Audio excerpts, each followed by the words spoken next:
Are you ready? This is Max Hits. That's about that time. Hey. I got hit music. Yeah. Max Hits. Yeah.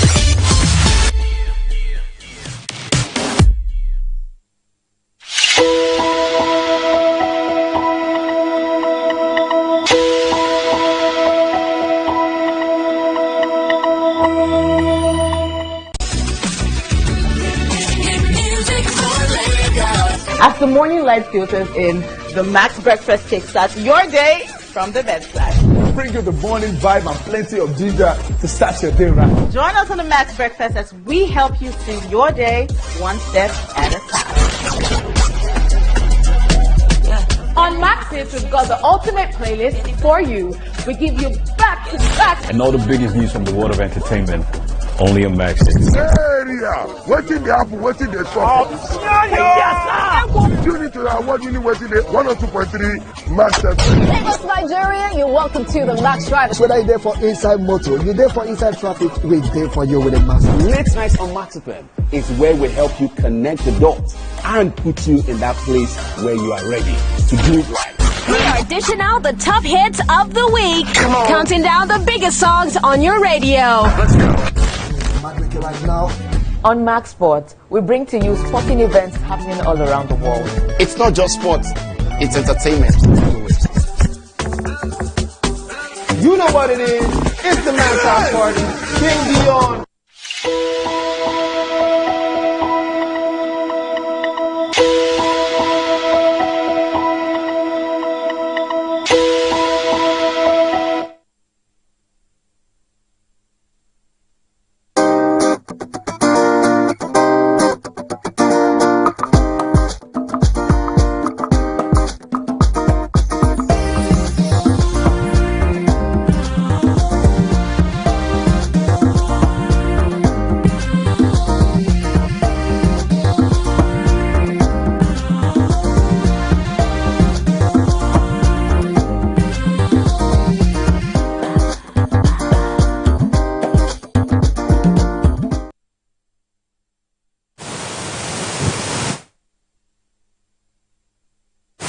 It's Wednesday on Your View. Welcome to the show. I am Murayo Afolabi Brown. As always, I have the ladies with me.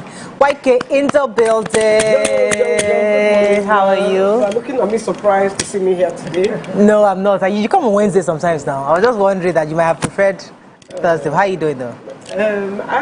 This is too much. I am please all over the place. Take the floor. Take the floor. Let me take the floor. First of all, yesterday when I was going to Shrine, I saw one man lying. You know these people that catch people for doing the wrong turning. CBD people.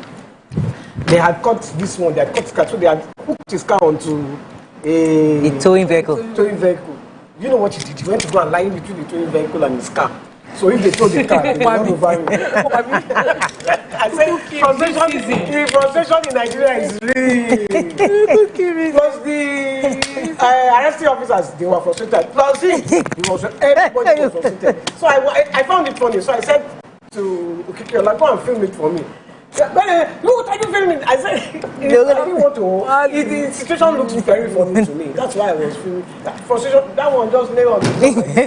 So they carried him, they picked him up, put him in his car. When they put him in his car, he will come out the other side. Now, Only in Nigeria. This is. Come by family, come. Give me my phone. So we started begging for him. We begged the guy. You got involved. I got involved now. Before they seize my phone. Concerned citizen.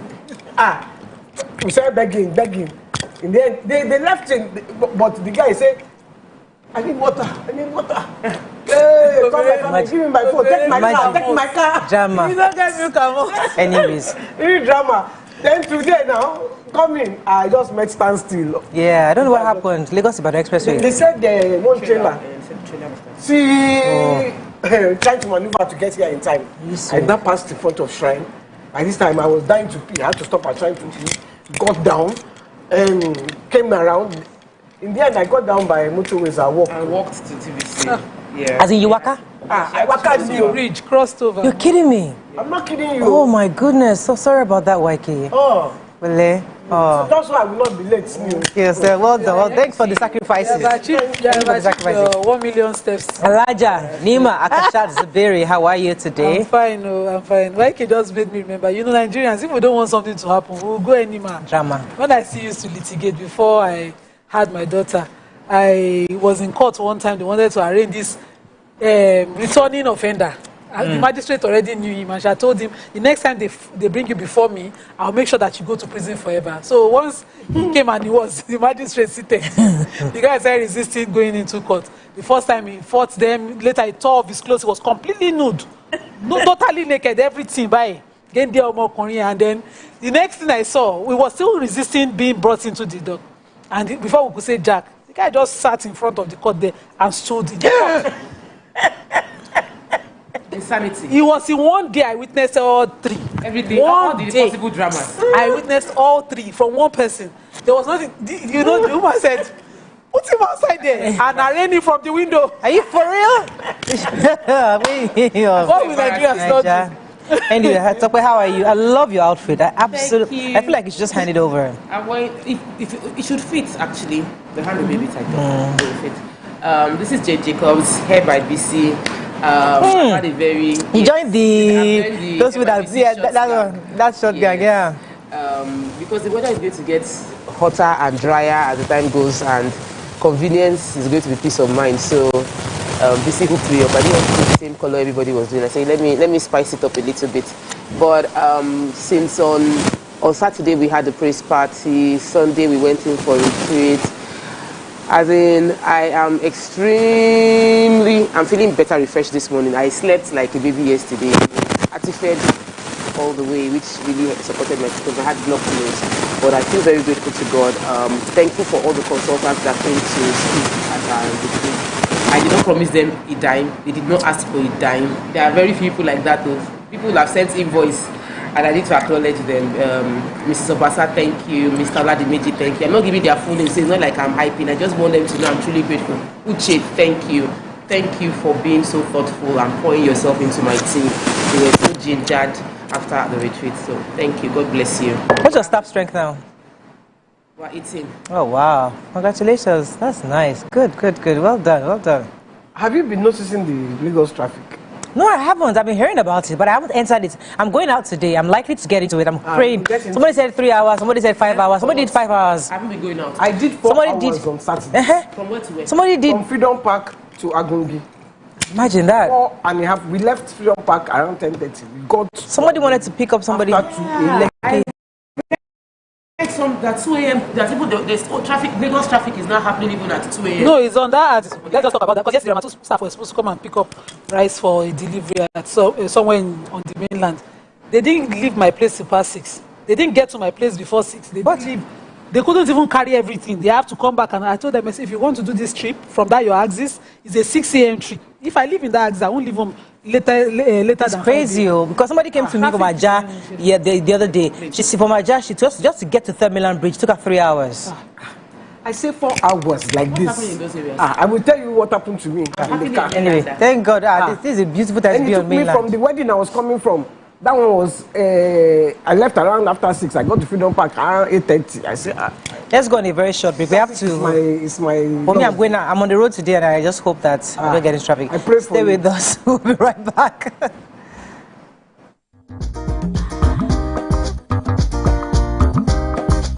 Stay tuned. Your view will be right back. Doubt and fear doesn't occur at the canvas, it shows in the canvas. It shows the conation of raw earthen material slabbed, stroked and molded at a pace provided by the doubt and fear. Every move weigh in the struggle of one to the other, merging the past to the present, brushstrokes of colors seen but not known. For when the wailing stops, the pieces settle down in abject beauty erected for a century of a century. Speaking, advocating, protesting as the arts are meant to be.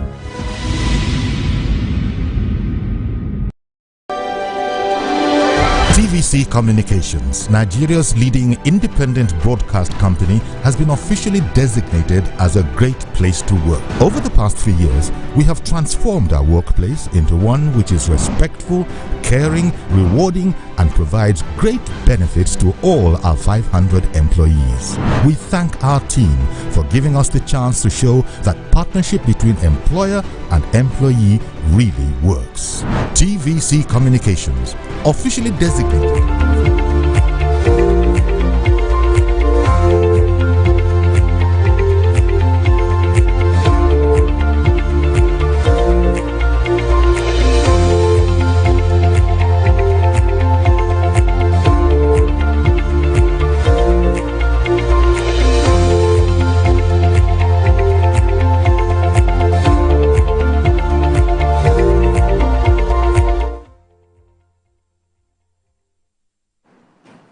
Okay, we're going to start with the nation.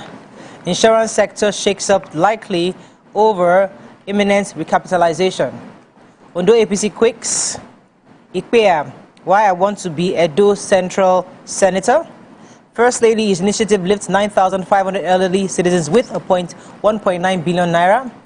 Report crashed chopper, had no flight data recorder. CAC deregisters over 300,000 dormant firms. Mine is one of them. Jais Bank makes CBN capital days. Okay, which story are we taking? The CAC story. So I didn't even know that we had a new Registrar General at the CAC, but he took office last year, October 16th, and he is, of course, Hussaini Ishaq Magaji SAN, and he is deregistering. According to him, they have deregistered 300,000 companies, dormant companies in Nigeria just in that 1 year since he took office, and it's because these companies have been dormant for over 10 years. So the law, the CAC Act, empowers them to deregister such companies that have been dormant for over 10 years. And if a company has been inactive for 2 years without filing their annual returns, they can also deregister it. So this habit, one of us, that we have of filing our annual returns with the fine, the punitive fine is no longer welcome. You have to file it annually, and if you cannot remember your date, make sure that somebody keeps that record for you and reminds you. But mine was also deregistered. I was wondering why I had to call my auditor, like, what's going on, because we file every year. Okay, so there are also internal mistakes. I've been trying to correct a name for an NGO we registered, and it usually is a 10-day, 15-day period to correct. We've been at it for 3 months now. Nothing is happening. Go back and come back and the same story. So, but well done to him. So our First Lady, Senator Oluremi Tinubu, with her Renewed Hope initiative, has disbursed 1.9 billion naira to elderly citizens nationwide. The second edition of the RHI Elderly Support Scheme was held simultaneously in the 36 states across the nation, reaffirming her commitment to welfare of elderly persons. The First Lady announced a significant increase in the support grant to 200,000 naira per beneficiary. In a statement by her senior special assistant, Busola Kukoyi, Senator Tinubu said the governing board of the RHI initiative, that's the Renewed Hope initiative, has decided to increase the grant from 100,000 naira to 200,000 naira this year to provide further support to the elderly across the nation. The initiative, with the theme Total Wellness, Happy, Healthy and Prosperous Lifestyle, aims to support elderly Nigerians 65 and above. Each state would get a number, and then they'll be passed over to the citizens. Okay. So I have the insurance story. There is a new bill that is being proposed. The bill passed by the Red Chambers after considering the report they got from the Committee on Banking, Insurance and Other Financial Institutions. It is to upgrade the minimum capital of reinsurance firms, non-life insurance firms and life assurance firms. So before, reinsurance firms were at 10 billion. Now they'll be moving them to 35 billion naira as their capital base. For non-life insurance, they were 2 billion. Now they'll be asking them to have 15 billion. And for life assurance, before they were at 1 billion, and now they would have to put up 10 billion naira. And this was after the evaluation that has taken place. Now the result is the insurance companies are now talking about the fact that they will have to be mergers, a lot of mergers and even acquisition, that foreign investors will come and buy up local firms because the leap in capital base is very huge. But it looks good because it's about protecting the insurance sector. Okay, another story in the nation. Go ahead. The IG bans policemen from stop and search duty. So they have the IG has stopped the police from stopping and searching and the arrest of youth. You know, I don't know if people have noticed that young people always get stopped by the police. They take their phones. They take. So he has stopped it, and he has said he's going to.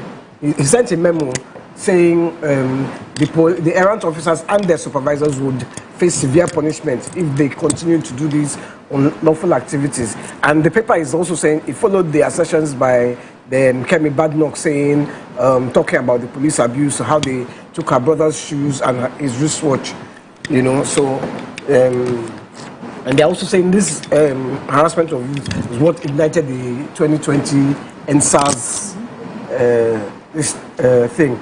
You know, I wonder, we were in the car with my partner. So the driver who was young and the passenger, they were both young. The police stopped us. When they now saw us at the back, they now said, "Oh, be going." So the Phil's nephew now said, "Look, if it was just two of us inside the car, it's profiling. They just profiled them, and it's wrong." It's wrong. Okay, another story. Let's move on now to the Punch. We'll take the headlines very quickly. Hardship, FG opposition clash over Tinubu's economic reforms. Ghana, Nigeria eye better relations as Tinubu hosts President-elect Mahama. Truck crushes pedestrian to death in Lagos. Oyo begins 80,000 naira minimum wage January. Crash helicopter flying NNPC officials violated regulations. Nnamdi Kanu's release may not end Southeast insecurity, says Soludo. Kaduna returns Abacha's family property seized by El Rufai, and Senate proposes foreign currency ban for local transactions. Let's go on a very short break. When we come back, we'll take the stories in the Punch. Stay with us. We'll be right back.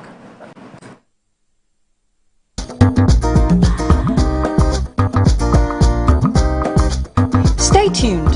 Your view will be right back. Doubt and fear doesn't occur at the canvas, it shows in the canvas. It shows the conation of raw ether material slapped, stroked, and...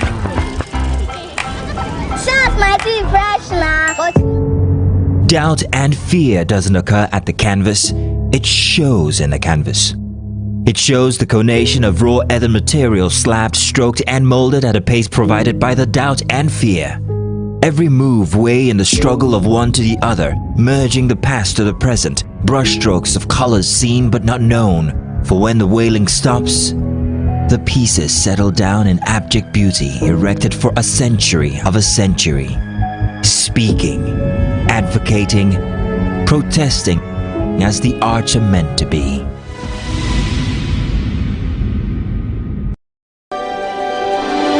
TVC Communications, Nigeria's leading independent broadcast company, has been officially designated as a great place to work. Over the past few years, we have transformed our workplace into one which is respectful, caring, rewarding, and provides great benefits to all our 500 employees. We thank our team for giving us the chance to show that partnership between employer and employee really works. TVC Communications, officially designated as a great place to work, and now the only broadcasting and media company not just in Nigeria but throughout continental Africa to be fully certified. TVC Communications, a great Nigerian company, a great Nigerian place to work.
Do you think you can outplay me in this game of wits and knowledge? Can you go 7 rounds without flinching? I meant answering 7 questions correctly.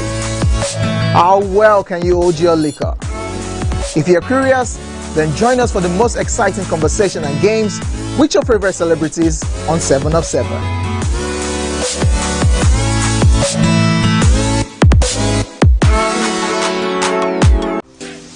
Welcome to Pure Entertainment. What would you like to order from our menu today? We have the regular. So let me go and look for my jam results. So my 280 was 320. I suppose don't be one medical. At this point, I contest my jam results. I want to close the show. I can go. I can. Yeah, that's all we can take. I choose to close the show. Ladies and gentlemen, number 1, Unavailable by Davido featuring Musa Keys. We also have today's chef special. Yo, shiny, yeah. Say recap done, and it's time for number 1 on the countdown. One of Nigeria's hottest artists right now, his name is Rema, and this one is called Charm. Kick it. Another.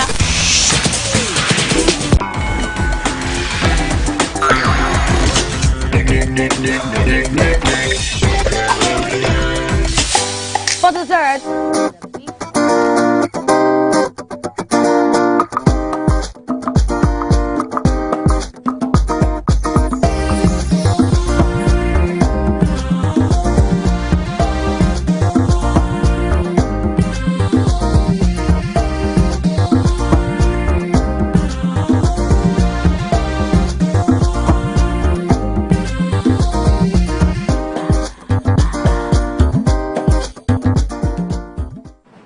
Okay, we're still reviewing Punch. Has a story there?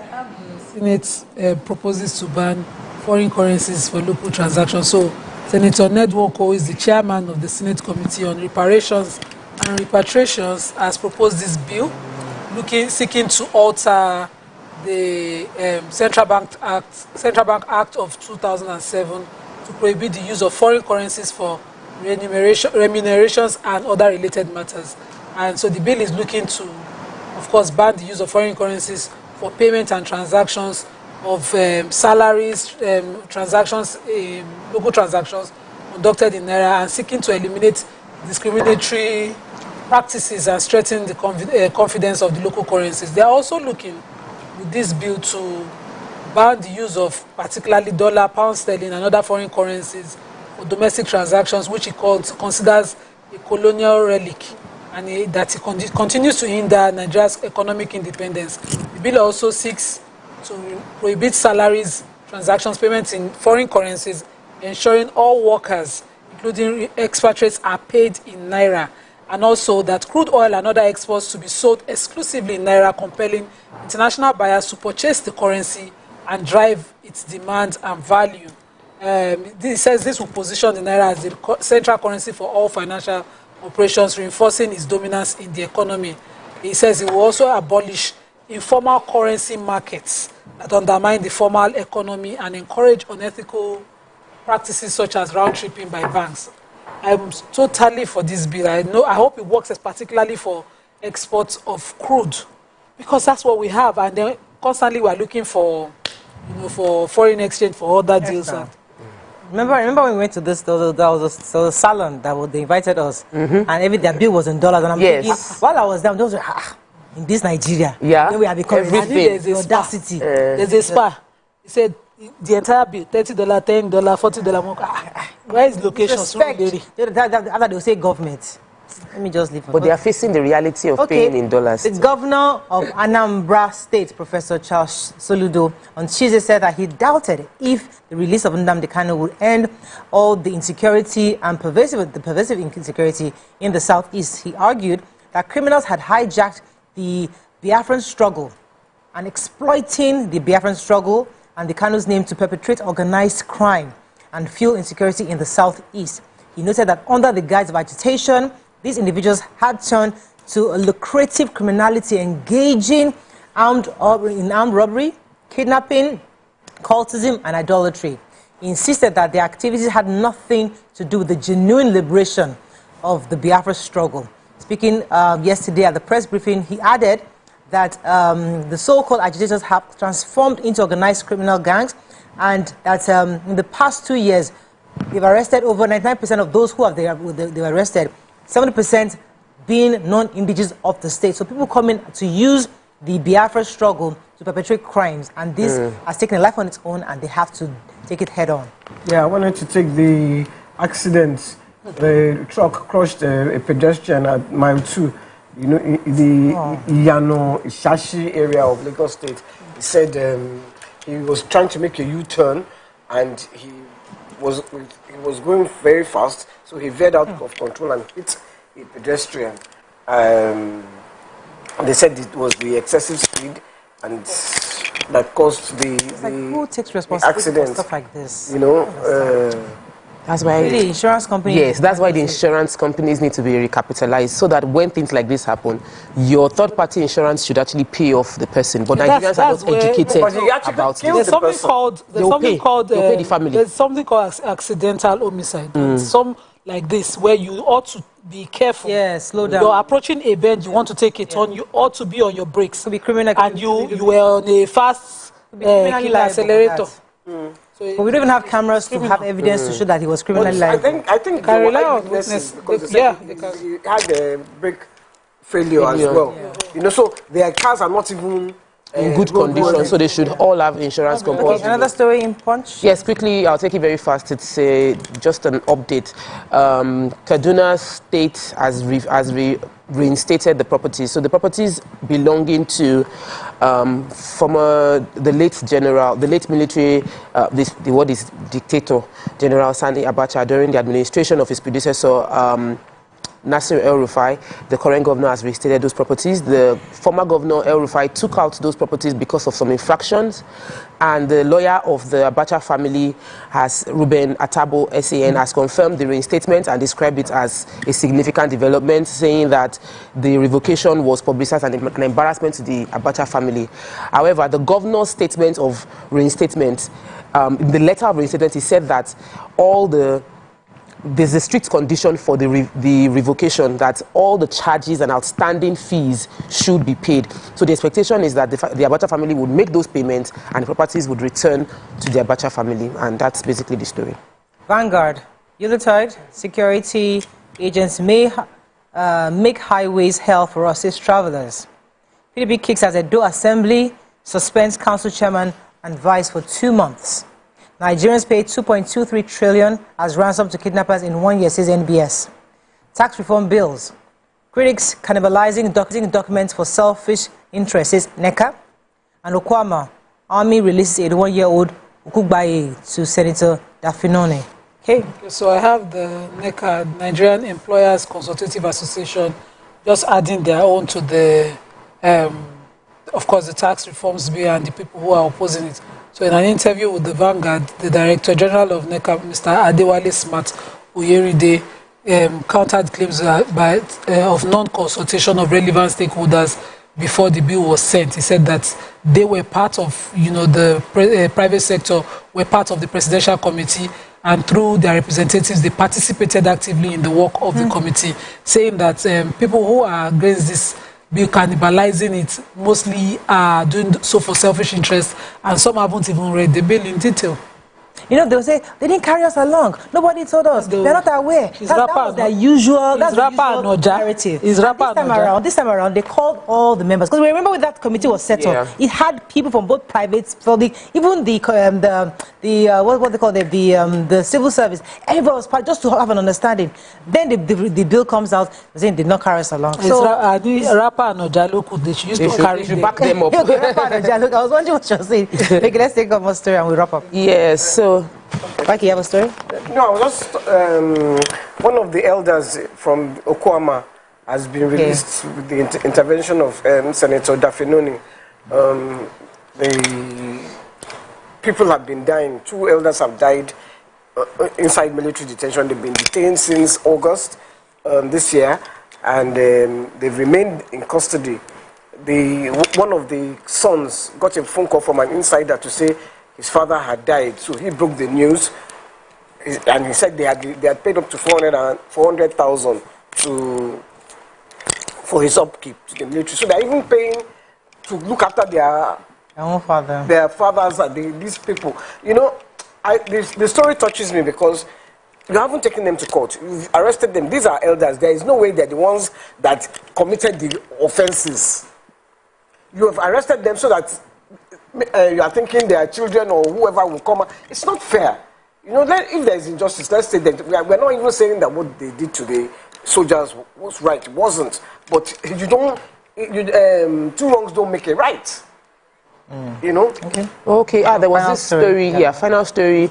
Yuletide security agents are making the highways hell for travelers on road. Several stories that Vanguard took on people complaining about how it's now a season of exploitation for Nigerians when the highways now have different officials. The police specifically was highlighted several times that they mount back to back. Just a few minutes drive, you would meet another security checkpoint, and the police authorities they said there's injustice and exploitation, that many Nigerians and foreigners have been complaining about this event. Even when they went to x.com, the reports are detailed with names of people experiencing the issues they've had with the police, military, Federal Road Safety Corps, and custom personnel who seem more interested in lining their pockets than ensuring the safety of travelers, according to the report from Vanguard.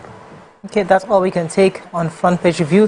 When we come back, move on to our hot topic of the day. Stay with us. We'll be right back.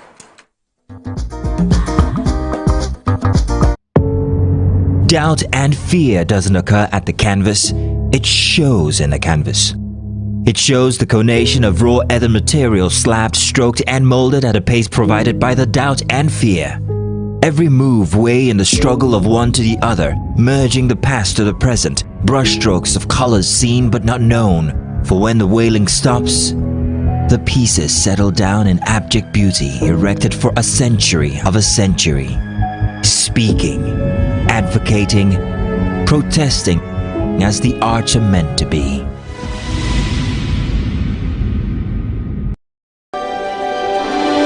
TVC Communications, Nigeria's leading independent broadcast company, has been officially designated as a great place to work. Over the past few years, we have transformed our workplace into one which is respectful, caring, rewarding, and provides great benefits to all our 500 employees. We thank our team for giving us the chance to show that partnership between employer and employee really works. TVC Communications, officially designated as a great place to work, and now the only broadcasting and media company not just in Nigeria but throughout continental Africa to be fully certified. TVC Communications, a great Nigerian company, a great Nigerian place to work.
Do you think you can outplay me in this game of wits and knowledge?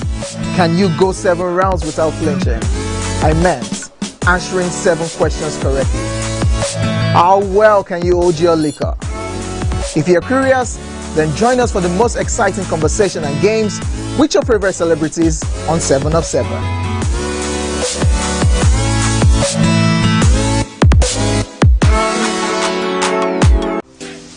Welcome to Pure Entertainment. What would you like to order from our menu today? We have the regulars, So let me go and look for my jam results. So My 280 was 320. I suppose don't be one better. At this point, I contest my jam results. I want to close the show. I can go. I can. Okay, that's all we can take. I choose Ejeki, close the show, G. Fadala. Ladies and gentlemen, number one unavailable by Davido featuring Musiki. We also have today's chef special. Yo!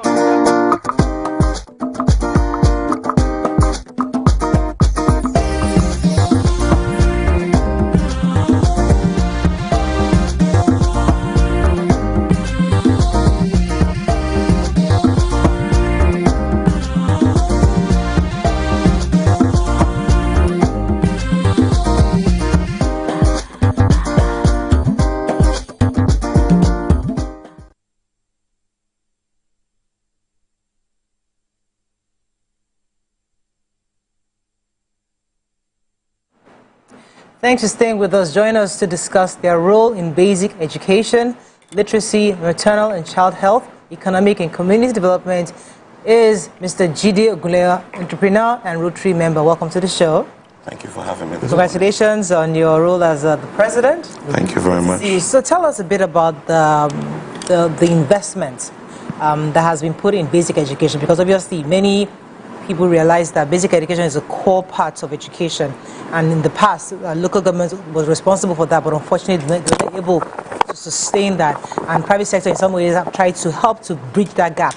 But what do you think, what have you done so far, and what other projects are you hoping to have to build the basic education, especially in Lagos State?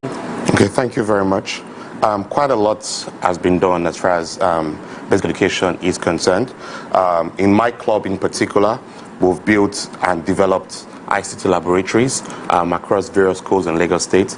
Case in point will be Okera Grammar School and Ajuwon High School. As we speak, I'm currently embarking on a new project, a state-of-the-art ICT laboratory at Ifako, at Ajuwon High School, where we're going to be building an ICT facility and powering it with solar. Because one of the ICT laboratory we delivered some years ago, when we went back to do our checks, we realized that they had issues with powering those computers, buying fuel and things like that. So this Rotary year that I'm running as president of my club, one of the things that we're looking to do is to build a state-of-the-art ICT laboratory and then equipping it with solar for sustainability. In terms of the investment, overall, I can't speak to the specifics because it's Rotary International and I'm just part of a district in Nigeria, but Rotary has spent over $2 billion in doing projects across all the various areas of focus. Across health, across basic education, across disease prevention, and just to mention a few. My club in the last 20 years, I'm the 21st president of my club, the last 20 years we spent a total of about $70,000 across the various projects that we're running. Where does this money come from? Thank you very much for that. Trust YK too. So the money comes from kind-hearted individuals like myself, who in Rotary you serve with your 3 T's. We call it time, talent, and treasure. So Rotarians all over the world put their money together, put their time together, and try to create impact, across the world. This particular project that I'm embarking on, the ICT that I spoke about, connects to me passionately because I'm an IT person and I know the impact that technology has had in my life and the impact it can have in children's life. Earlier this year, I went with my kids to Ifako Ajuwon General Secondary School, and I went with my kids to do some projects, and then I was interacting with these kids in GSS 1, GSS 2. It's a public school, and I was talking with them like, oh, what do you want to be when you grow up? And nobody said anything around information technology and stuff. But you guys have an ICT laboratory here. They said they don't have an ICT laboratory, that the lab that they have is for the senior secondary school, which we donated about 6 years ago. So we had thought that was for the entire school. And then I made a promise to them in March that I'll soon become president of that club, and when I become president, I promise that I'm going to build them a state-of-the-art ICT laboratory. I have a lot of friends that have donated money towards this because money also comes from non-members. Money comes from members and non-members. So I have friends that have said, okay, Jide, I'm going to support you with 5 computers. I'm going to support you with 2 computers. Members saying, okay, you know what, as a group of friends, I'll support with 15 computers. So the money comes from members and friends of Rotary. Okay, so Rotary does a lot of impactful work around the country, and we can see them, you know, everywhere you go. But it breaks my heart to see sometimes when they're put into, how will I say, public sector use. For instance, you building one in a public school, you see over time they will be mismanaged, except, you know, you have a strong follow-up mechanism. Why not, you know, I've heard why you're doing this for the school, but why not do it in a private sector way? For instance, build it outside the school, have it managed by a private sector so that it sustains itself over time. For instance, if you go to Ojo, you won't find a public library anywhere anymore. And it breaks, because I used to use the public library in Ojo, and I don't see one anymore. Information technology, like you mentioned, tech and all of that, is a new way to go. You know, it would be nice to see one of such put outside the school, outside the, maybe in private sector, and accessible by everybody, not just the school, and used by everybody. What do you think? I think that's a brilliant idea. Rotary is big on sustainability, and we do a lot of monitoring and evaluation of all our projects. Recall that I said that we had an ICT laboratory we had done about 6 years ago that is still functioning. So Rotary is one of the most accountable organizations in the world. I'll give you an example of one of the projects that we did in healthcare. About 5 years ago, we built a state-of-the-art neonatal building at Ifako General Hospital. I was there last month for World Premature Day, and I got a very interesting statistics that indicated that our project is saving over 110,000 babies every year, who typically would have ordinarily died. So that building has been there 6 years, is still operational. So we take monitoring and control and evaluation very seriously. But it's a lovely idea, and I believe others are listening.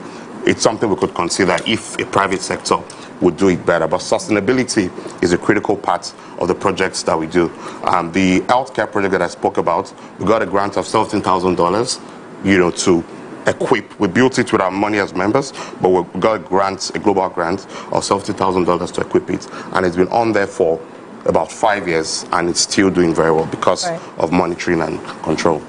Okay, so for me, I always feel like there's all this, the Rotary, there are other Lions, all these other clubs, that the activities being carried out seem to fulfill, so that you feel like you have done, like people want to feel like they've done something, and sometimes they're not really reaching out to the core needs of people around. So I'm really happy with this data you've given concerning how the health intervention is saving lives.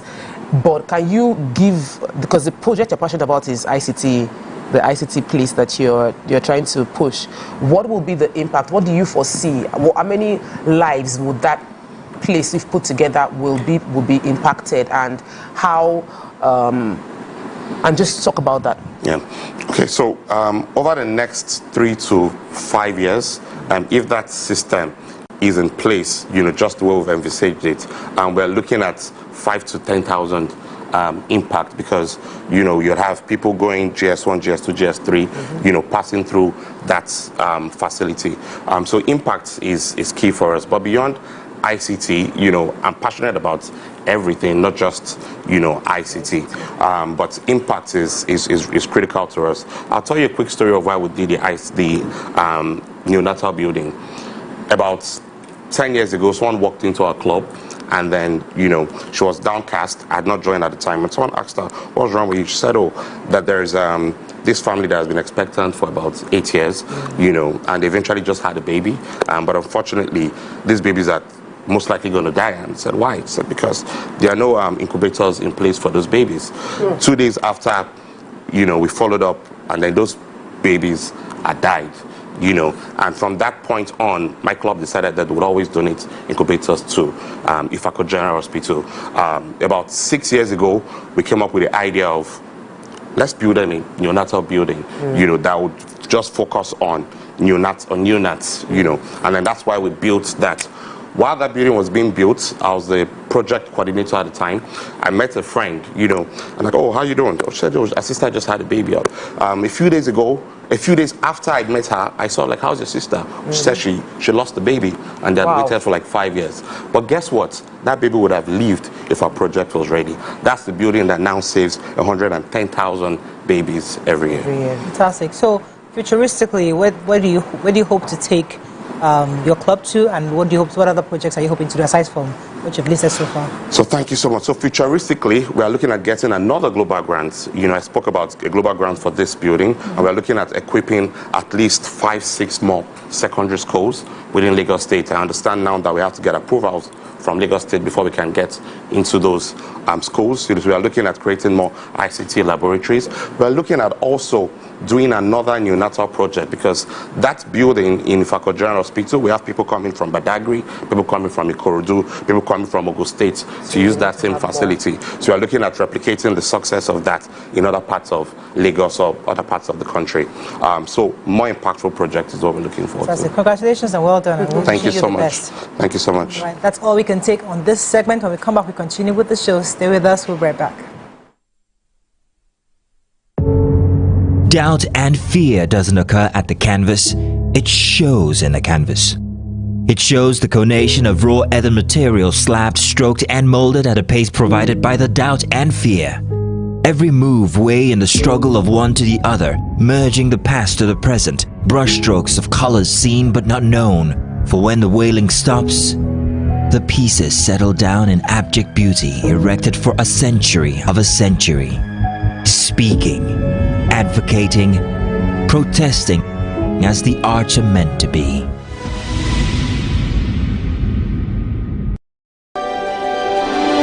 TVC Communications, Nigeria's leading independent broadcast company, has been officially designated as a great place to work. Over the past 3 years, we have transformed our workplace into one which is respectful, caring, rewarding, and provides great benefits to all our 500 employees. We thank our team for giving us the chance to show that partnership between employer and employee really works.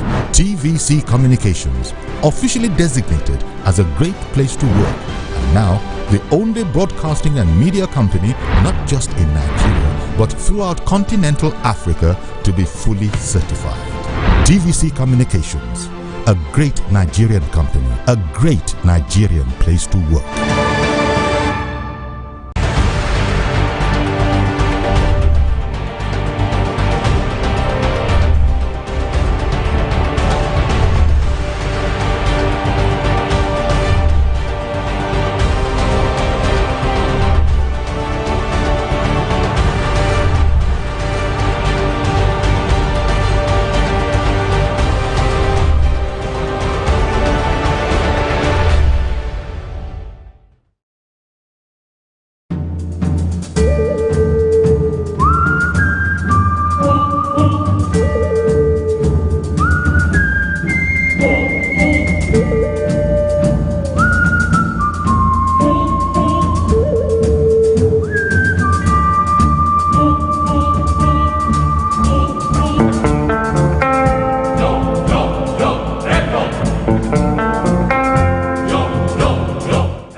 Do you think you can outplay me in this game of wits and knowledge?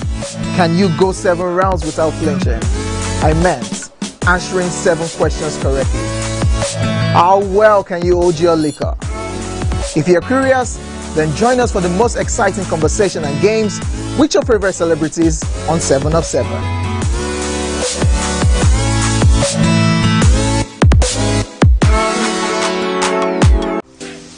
Welcome to Pure Entertainment.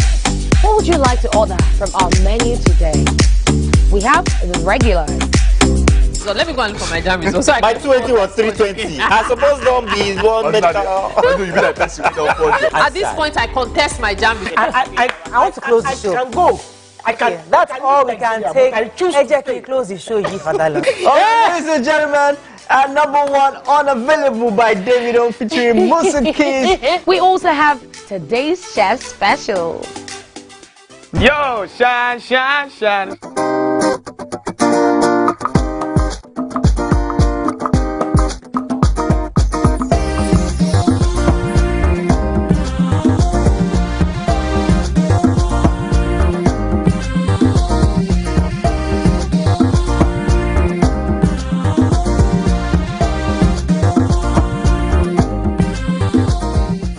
Thanks for staying with us. Our hot topic today, we have with us, we're going to be discussing a topic that's actually very, very sensitive, and because every Nigerian feels this pain, and that's the issue of power.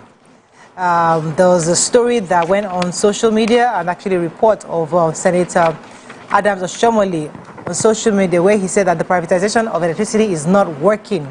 He continued that these discos have done more harm than good to our power sector. A very salient point he made was that, according to him, said that where residents and customers and privileged private individuals plus government agencies procure about 75% of the equipment needed for effective power distribution and provide the resources for facilitation of that service, what then, he asked, is the expenses being incurred by the discos? Again, according to him, why does the government not have a representative on the board of the discos when government still owns about 40% of their share capital? Now, these are a few things he also said. So, in his own view, I don't know where he got the 75% for 70% of people buying and carrying the transformers, but that was what he was implying, that many of us, especially private individuals, acquire and secure their own transformers for their various communities. I know a few who have. I'm sure everybody here on the table know people who have actually purchased their transformers. And we've had members of discos come here. Even our friend Otumba will tell you that when you buy a disco, you're not buying it for yourself. It actually belongs to the discos. You cannot own it, because when you buy a transformer, you cannot own it. It belongs to the discos there. Obviously, because discos can't reach everywhere. So people can come together and purchase it. They have to be the ones to actually run it. But what are your thoughts on this video? Because it's quite sensitive, because many Nigerians are going through issues of power. Now, some areas have electricity, no doubt, but others are still suffering in darkness. That's our topic today. You can call us on 081-0764-1679, 090-241-63440. You can also send us messages on X and also on YouTube. We'll be happy to read your messages. So this issue of power is in different levels, because there are those in band A. They don't know what is going on, obviously, because it's their pocket. No, but it's their pocket that knows what is going on, because it's expensive. I want to tell you, I want to discourage. I want to what's the word? Dispel or discourage. That's Bande was just a rules. People that are in Bande, they do not have light too. I don't know about that. I'm talking about shrine now. We are in Bande and we get our bill without fail, 2 point something. Every time I go to shrine, there's no light. Okay, let me adjust that a bit. There are incidences where the grid collapses. That is general. So when that happens, everybody, band A, band B, band N, everybody gets in darkness. But when the grids are up, band A does have light. They have their own 23 hours or so electricity. I'm buying them. I'm not buying this. You know, I mean, band A now, everybody according to their experiences. Yeah, I mean, band A, she's in band. We know the because of the grid. If your own happens, it's because of the not because it's the grid. They're in the same estate.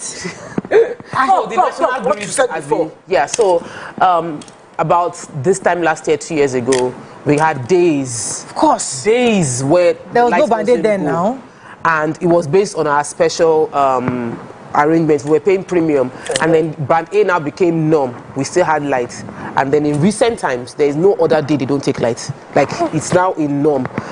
And this was from where we used to have lights for days without it going. So the issues concerning the power sector is complex. And everybody involved would have their own opinion on why they think it is where it is.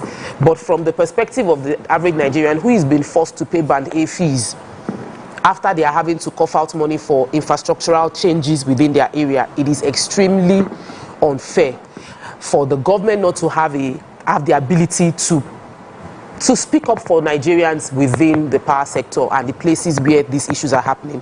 So we've had, this one that usually come on our show, Otuba has come several times, and he would always speak on behalf of the discos to explain what has happened or what is happening. And he's never denied the fact that Nigerians buy transformers and Nigerians are buying meter. And Nigerians have had to deal with, there are many issues. Meters, people will buy meter paid upfront. Meter price changed and people have to now pay the new price to update for the meters that they are supposed to get free on a normal day, which means that Nigerians are subsidizing the service being provided for them by themselves out of their pockets. 2, if transformer goes bad, the community, the disco can decide that they don't have the budget for your community yet. Then you will have to buy it and hand over to them. Otuba has not denied that. He said that's the best we can do is to take over the project from them and be the one to implement it. I remember him saying that it's impossible for you to buy the transformer and fix it in by yourself. You don't have the skill, so you need to hand over the transformer to the discos to do what needs to be done. All of these things feel like they are exploiting. It's exploitation. We are exploiting Nigerians for the profits of private organizations, and it is not fair, and we have the right to talk. So I'm happy that Senator Oshimole is speaking up concerning this. We need to have the power, the committee on power in the House of Assembly and in the... when you say exploiting, anyway, let me come to NIMA, because I'm not sure... How? Wait, I'm not sure that's the right... Okay, we'll so me, I have one small research here. So Nigerian government privatized the power sector in 2013. They sold majority stakes in generation and distribution to private investors. The goal was to improve efficiency, attract investment, and enhance overall electricity supply. However, the sector has continued to experience challenges, and the federal government has continued to provide bailouts. Let me calculate. Federal government bailed out in 2014 to the tune of 213 billion to the privatized power firms. In 2017, another 701 billion power assurance guarantee fund was to the Nigerian Bulk Electricity Trading Company. In 2019, a 600 billion payment assurance facility to the sector. Also, there was a World Bank 1.3 billion provided as bailout to them, excluding the 3 billion for transmission expansion. Yet, this problem continues to persist in the sector. Now, my point is, if you're bringing in private investors, what are the private investors investing in? Why are we still paying for everything, including the transformer, to the extent that Senator Oshimole would say that communities would come to him, because truly communities will go to senators and their lawmakers asking them to buy them transformers. It is even a thing of campaign. And this is the one that gave us light. That's the person we are voting for. Whether it's stealing the money later is none of our business. Let there be light. You know? Yes, and there will be light, and then we'll say that's the person we are voting for. Basic things. And you are a business. Talk about you are a business owner. Umba, is it your people that will buy office for you? Are they the one that will buy generator for you? In Nigeria, for the private investors in the private power sector that we are running today, Nigerians own everything, but we hand it over. It's a daylight robbery, exploitation. There's no other explanation for it. The senator has confirmed, which all of us have experienced, that we will buy transformer. We will give them. If wire cuts, you will buy it, but it's not your property. It's not like you are moving, or that you are not happy, or that the people come and disconnect you. You say, okay, me too, I take my own back. There's no such thing. Once you buy it, they'll tell you don't have the expertise to operate it. Then you hand it over. And then they are billing you. They should be like, you know, when you, there was this time when the Obasanjo's internet came and the networks came. If you buy, there was this buy and get back. So if you buy your network, whatever, for instance, it's whatever, they will give you credit back.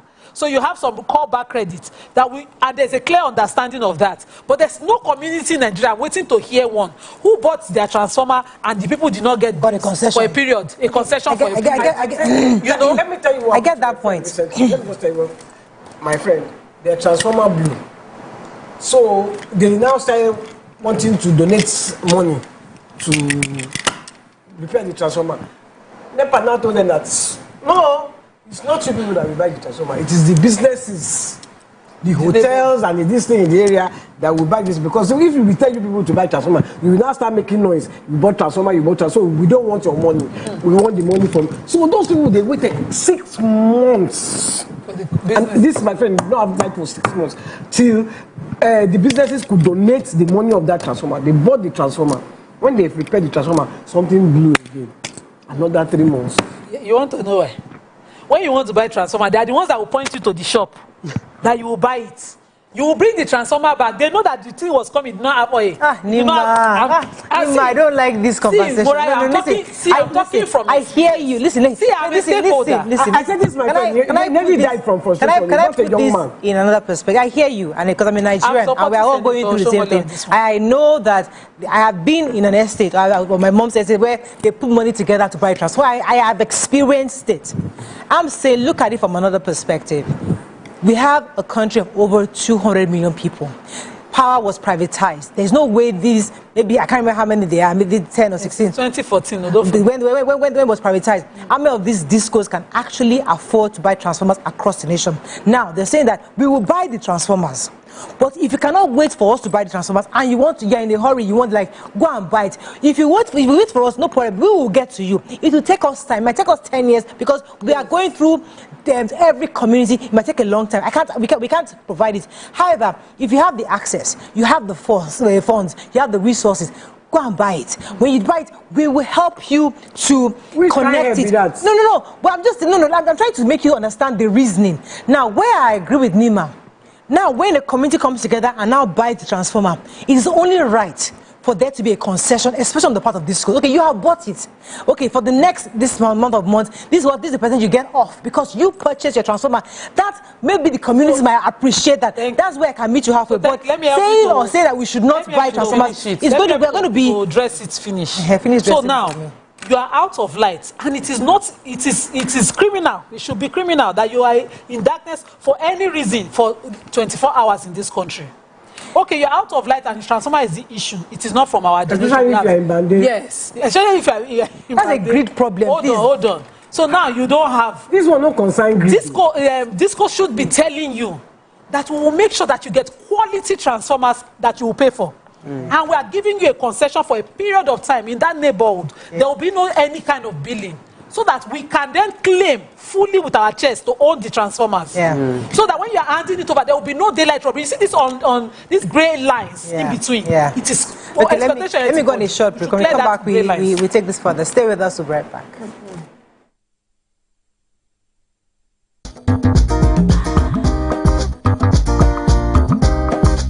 Stay tuned. Your view will be right back. Doubt and fear doesn't occur at the canvas.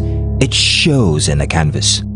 It shows the conation of raw earthen material slabbed, stroked, and molded at a pace provided by the doubt and fear. Every move weigh in the struggle of one to the other, merging the past to the present, brushstrokes of colors seen but not known. For when the wailing stops, the pieces settle down in abject beauty, erected for a century of a century. Speaking, advocating, protesting, as the arts are meant to be.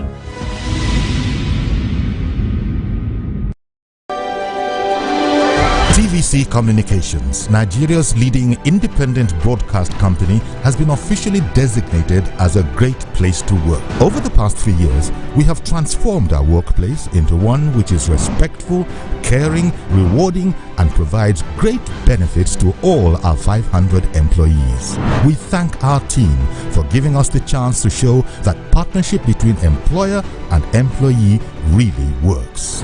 TVC Communications, officially designated as a great place to work, and now the only broadcasting and media company not just in Nigeria but throughout continental Africa to be fully certified. TVC Communications, a great Nigerian company, a great Nigerian place to work.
think you can outplay me in this game of wits and knowledge?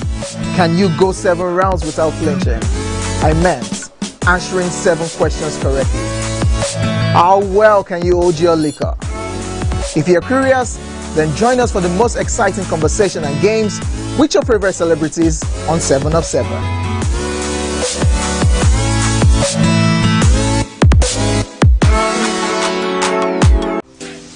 Welcome to Pure Entertainment. What would you like to order from our menu today? We have the regulars.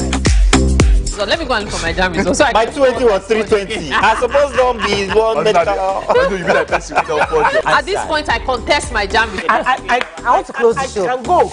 I can. That's all we can take. I choose Ejeki, close the show, Father. Ladies and gentlemen, number 1 unavailable by Davido featuring Musiki. We also have today's chef special.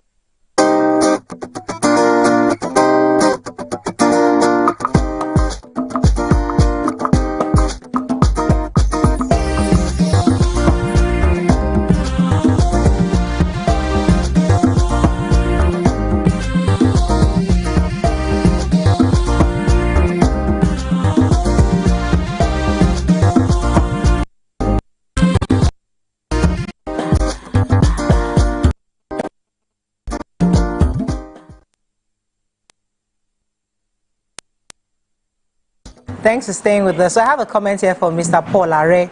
He said, Mariah, I can tell you categorically, as former CDA chairman, that all the power infrastructure in my community was bought by residents, including poles and cables. Most times when there is a major fault on the lines and transformers, we pay for the parts and accessories.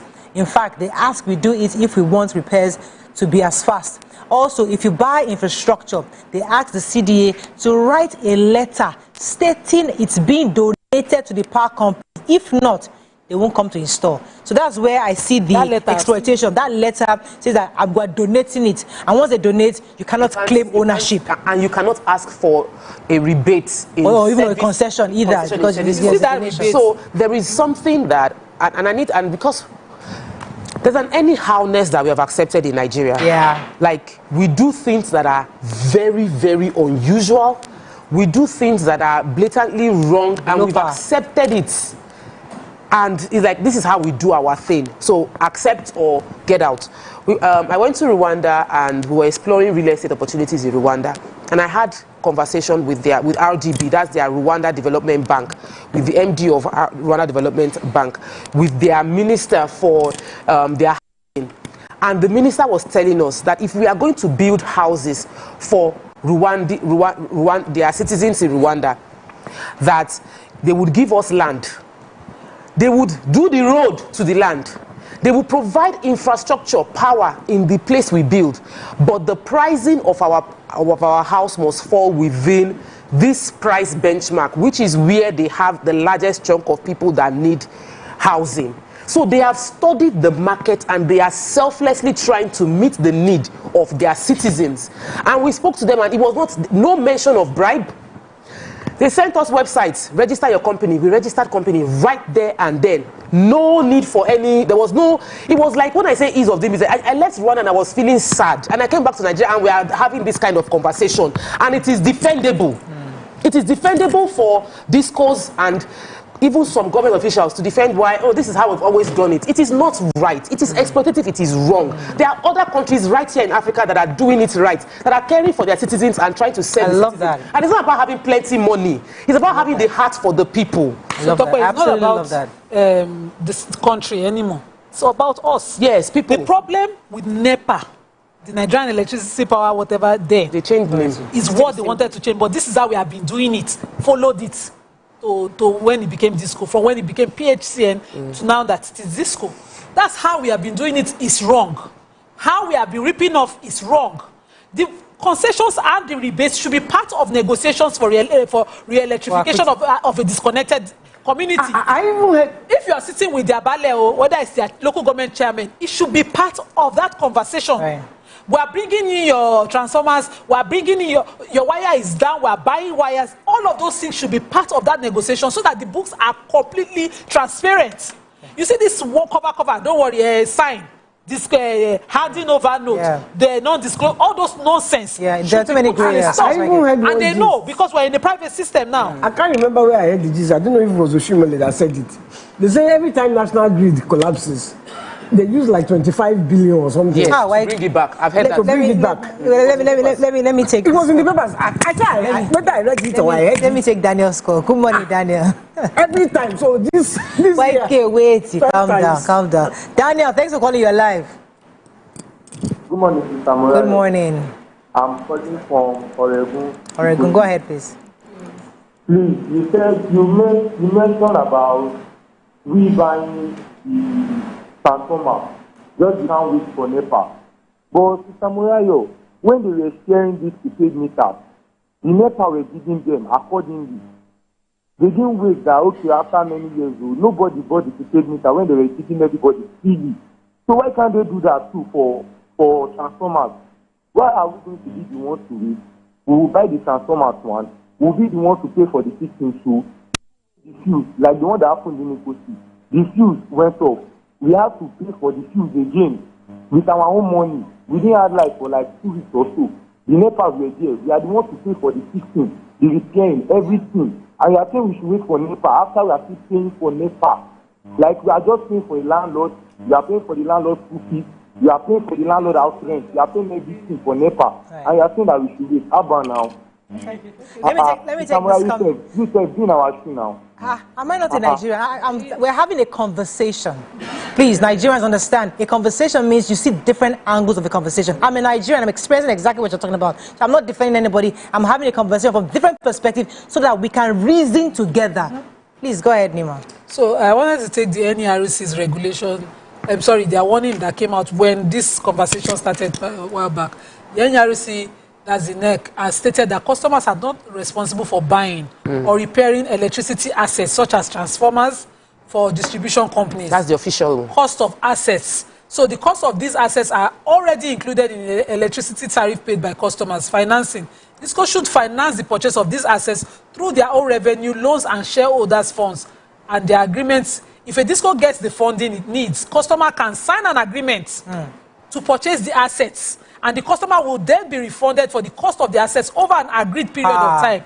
But then, the NERC that is releasing this is the one who is the regulatory body. But it's not enforcing. Who is not enforcing? It's not enforcing. How many communities? You know, nobody, when you go to... Wait. I know someone that's reported to NERC. Yes. And the person got refunded. So here's the thing. We do not usually... We have to balance it. Yeah. No, I agree. We rarely go to... How many Nigerians that have genuine complaint against any agency goes to the agency? Never. Because we will say it is tiring. God bless you. We don't. We need to do the citizenry's role. God bless you. Now you're understanding where my own perspective is. The law is there. What you're supposed to do is there, but we will not read. But let me. DISCO, we complain, DISCO. But we're not reading. Our rights are there. They're supposed to refund you. But you won't complain. States that even while we do this, the person who got a refund, it took the person over 3 months, which is also a problem. Going for meeting before they were able to get the refund restated. Compensation was then paid. So we also have a role to play. Absolutely. The system will frustrate you.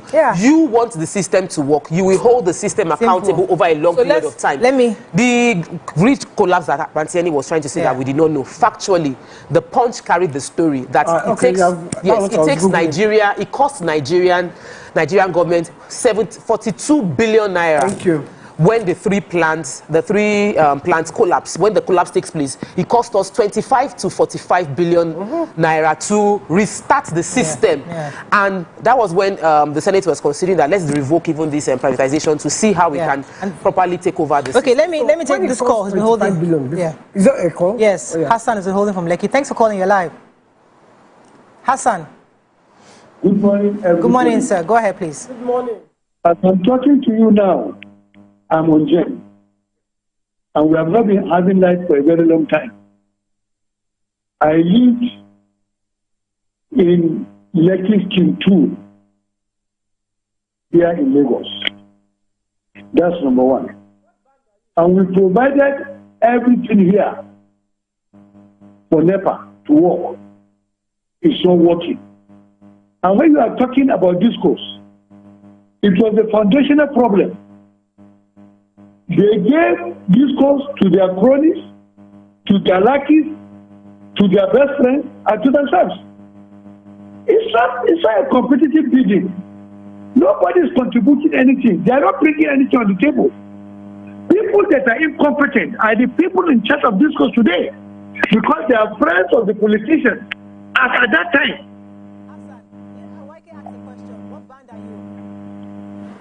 What band are you in? Band. I wasn't in band A or band B. Even this band A or band B, Morayo, doesn't know his band.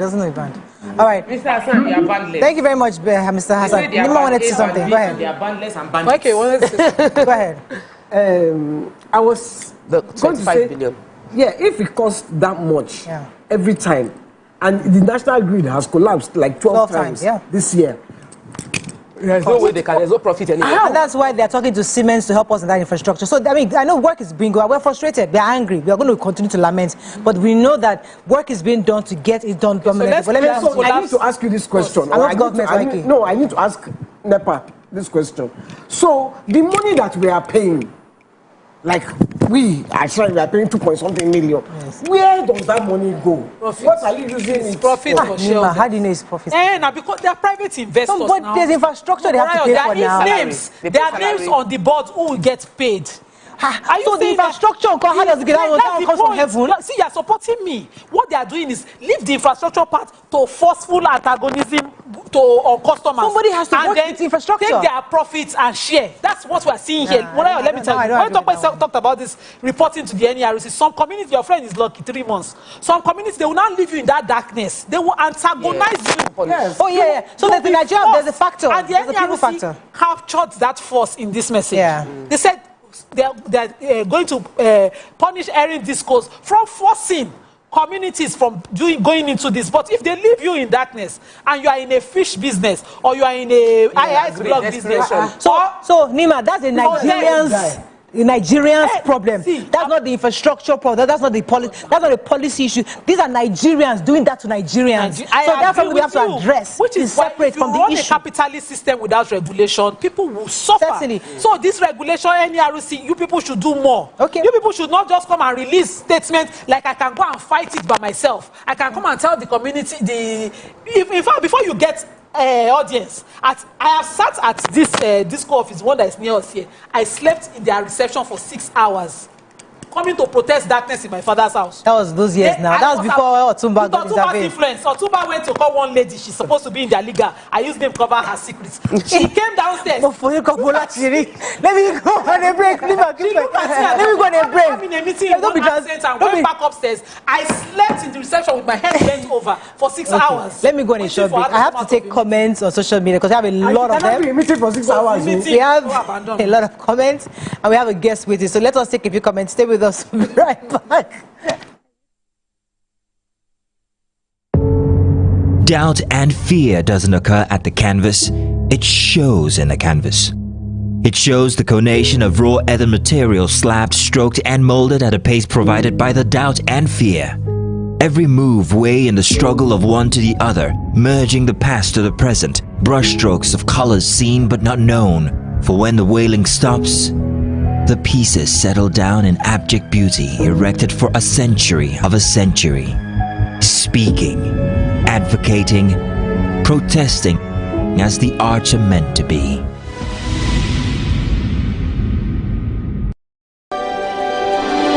TVC Communications, Nigeria's leading independent broadcast company, has been officially designated as a great place to work. Over the past 3 years, we have transformed our workplace into one which is respectful, caring, rewarding, and provides great benefits to all our 500 employees. We thank our team for giving us the chance to show that partnership between employer and employee really works.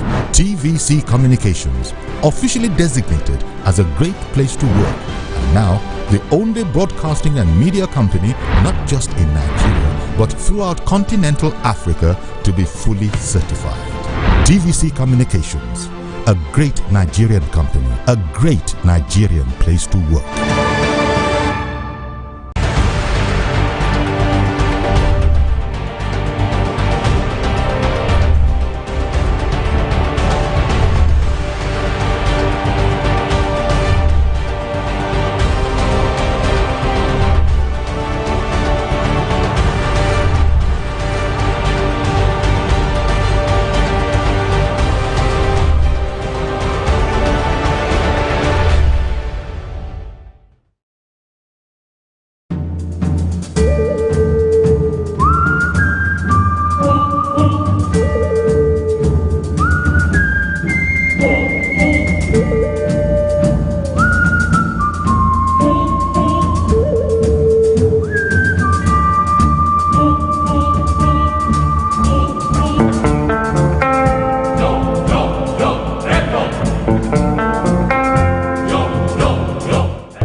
think you can outplay me in this game of wits and knowledge?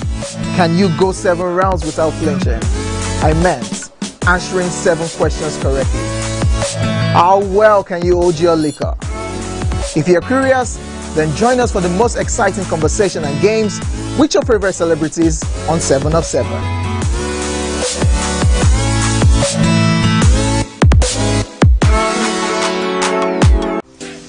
Welcome to Pure Entertainment. What would you like to order from our menu today? We have the regulars. So let me go and look for my jammies. So By 280 or 320. I suppose don't be 1 minute.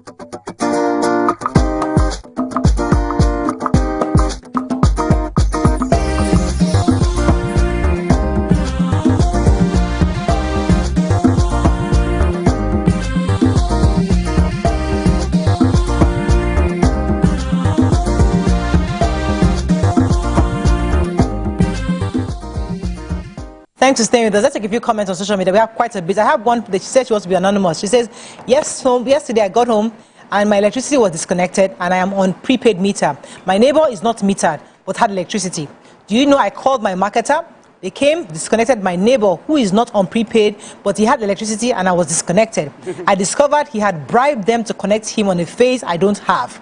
Let them meter everybody. We'll be each other's watchdog. That's one. Second comment is from the Abuja Electricity Disco. Mr. Balogu said, just last week, Amak FCT Abuja, to connect electricity to my house, I paid the following. Number 1, processing fee, 60,000 naira. Meters, 135,000 naira each, he bought 2. Number 3, wooden pole, 25,000 naira. Bought concrete pole of 150k installed but not used till now. Paid another 150,000 naira to Abuja Disco officials, not receipted for the connection of the wire. That's 150. Then community also charged him 200,000 naira to connect electricity from the pole, but gave 100,000 naira. Local electrician collected 35,000 naira. This is sheer exploitation, and I agree. Very sad. Another comment? Ordinary. Yes, I have plenty to. Go ahead. So, yeah. Another person said, Morale, it's not infrastructure problem at all. There are huge criminality in the discourse arrangements from day one. The old NEPA would have been better for us as a nation. Nigerian government is still paying millions of dollars to subsidize power, including on ending grid collapse every month. The discourse should have been handed over to the state government, I'm not sure about that, so that people at the state level can hold their state government accountable if there is no power. Discourse at highest level of national and international I don't totally agree. Please, let me I don't totally agree. I am Emmanuel Ajibola. He says, I am Emmanuel from Ring Road, Ibadan. Those of us with old digital meter on the street were selectively moved to band A without notification to force us to come and buy new meter. This is wickedness. I don't think. How do you just get in your mind? I don't think they can isolate specific. If you can calculate it, you can calculate what you spend per unit. You can tell where you are. Then I sort of agree that if each state were behind generation and distribution, it will be easier to manage. Unlike what you have under the Benin Disco now, you have Ekiti, you have all these neighboring states under one disco. Ibadan Disco is doing a disco, providing light to people in Ogun State.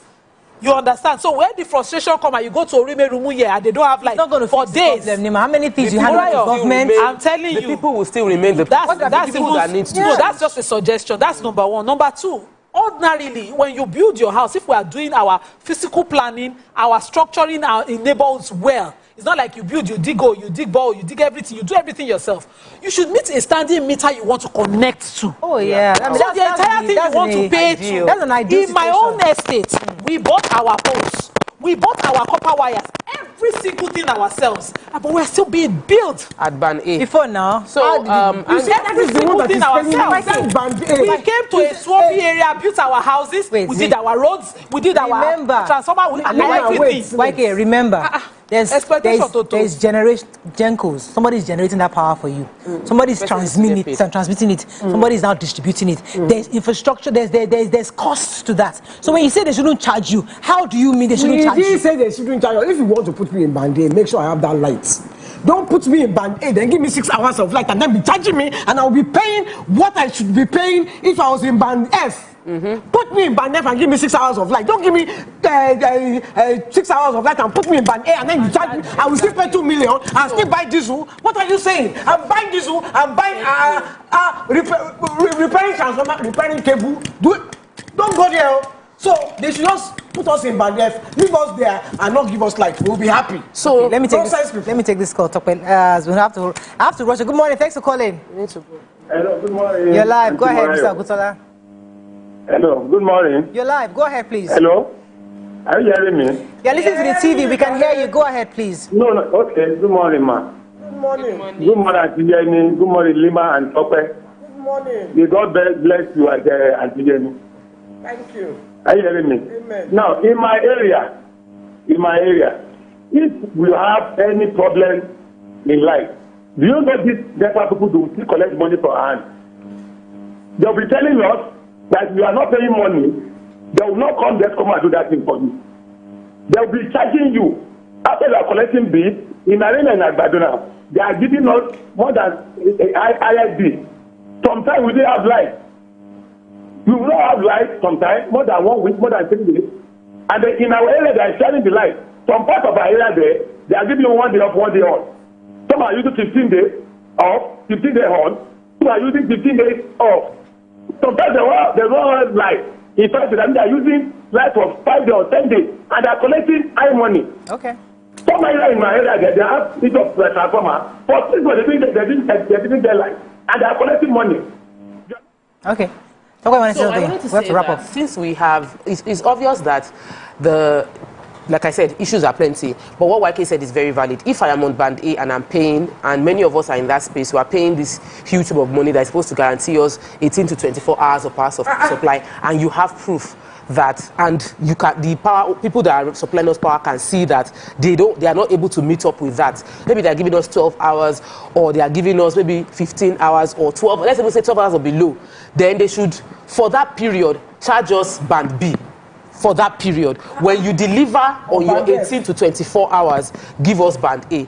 You have to be flexible to give us the quality of what we paid for. And if you are charging us for band A and you're able to deliver band A, then charge us based on. We have to wrap up on this, but I think let me. And I have a funny side to this. You know, Nigerians, when you now finally give them the 24-hour light, because of the billing, they go off light. That's the idea. That's the idea. Let us have it and off by ourselves. Be offing the light. I saw. Really. Off individually. And give us yes, now I told you my first band bill was 500,000 naira. Last bill is 80,000 naira. Now we have checked ourselves. We have turning things off. Are not being sincere. If they provide the 24 hours light, let us switch it off by ourselves. We'll switch off. Then they will be running with the light, not getting distribution for use for it. So there's that side to it. Let's not generate it too much and well, I mean, let us. That's what we can take on this segment. But really, I think this is a good time to bring back Otumba again. Hopefully, he watches this show. Not Otumba. And he wants neck. Of the discos, all your MDs should come out and speak. Yeah. No, he's their managing director. Remember, he's their MD of the entire.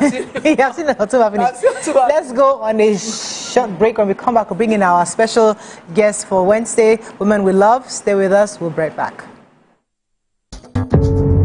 Doubt and fear doesn't occur at the canvas, it shows in the canvas. It shows the conation of raw earthen material slabbed, stroked and molded at a pace provided by the doubt and fear. Every move way in the struggle of one to the other, merging the past to the present, brushstrokes of colors seen but not known. For when the wailing stops, the pieces settle down in abject beauty erected for a century of a century. Speaking, advocating, protesting as the arts are meant to be.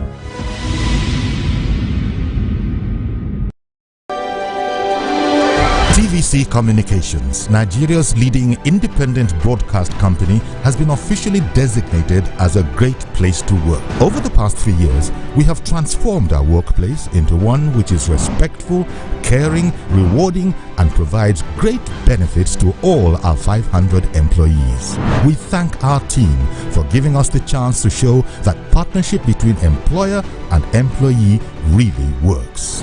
TVC Communications, officially designated as a great place to work, and now the only broadcasting and media company, not just in Nigeria, but throughout continental Africa, to be fully certified.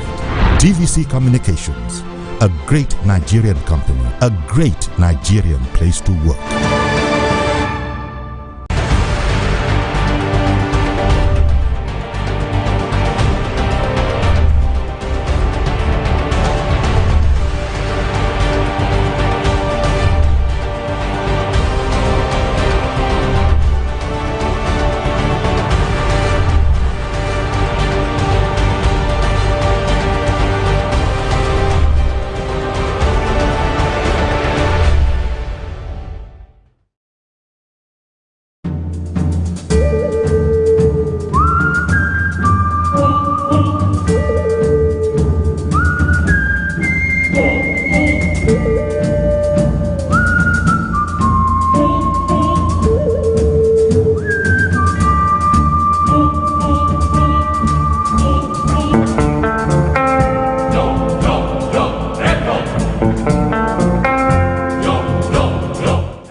Do you think you can outplay me in this game of wits and knowledge?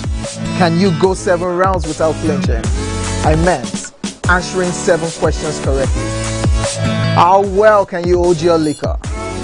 If you're curious, then join us for the most exciting conversation and games with your favorite celebrities on 7 of 7.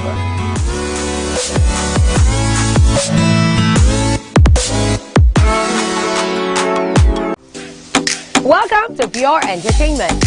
What would you like to order from our menu today? We have the regular. So let me go and look for my jam. So My 20 was 320. I suppose don't be one At this point, I contest my jam. I want to close the show. I can go. I can. Okay, that's all we can take. I choose to stay. Close the show, you for that long. Ladies and gentlemen, number 1 unavailable by Davido featuring Musiki. We also have today's chef special. Yo, shine, shine, shine.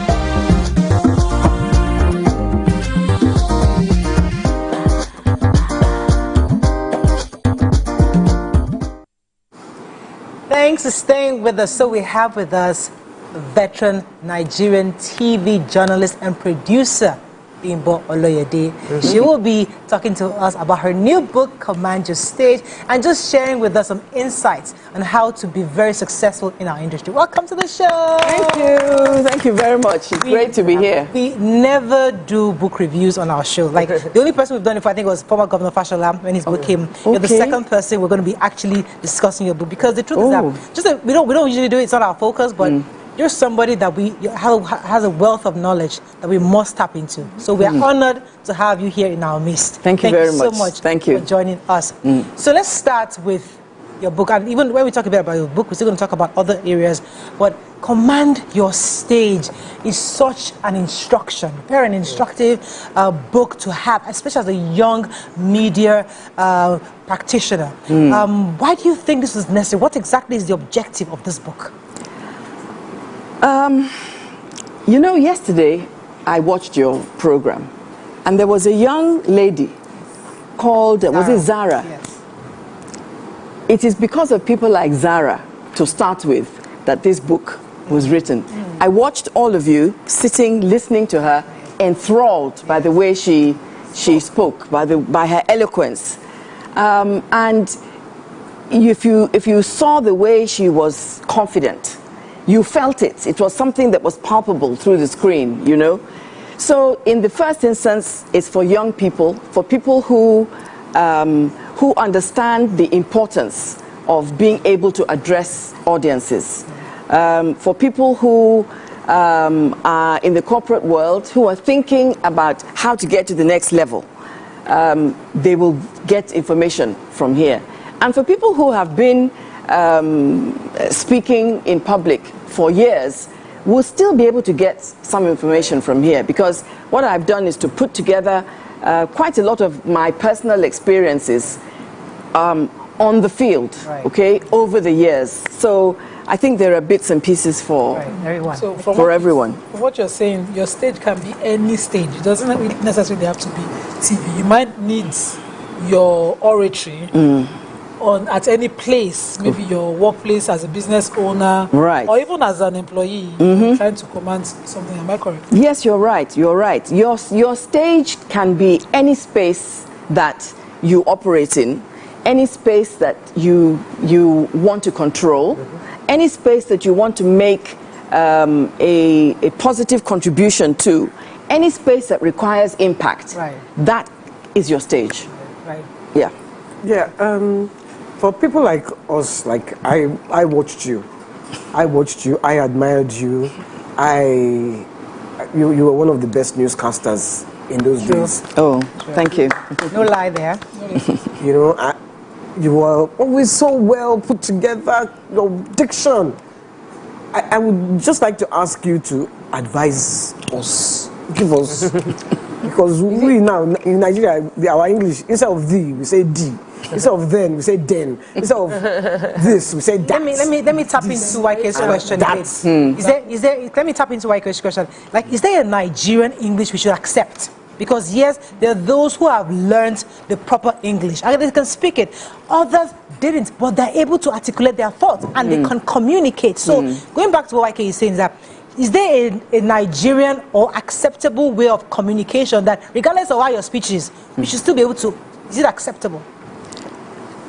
That's an interesting question, because there is a Nigerian English that only Nigerians can understand.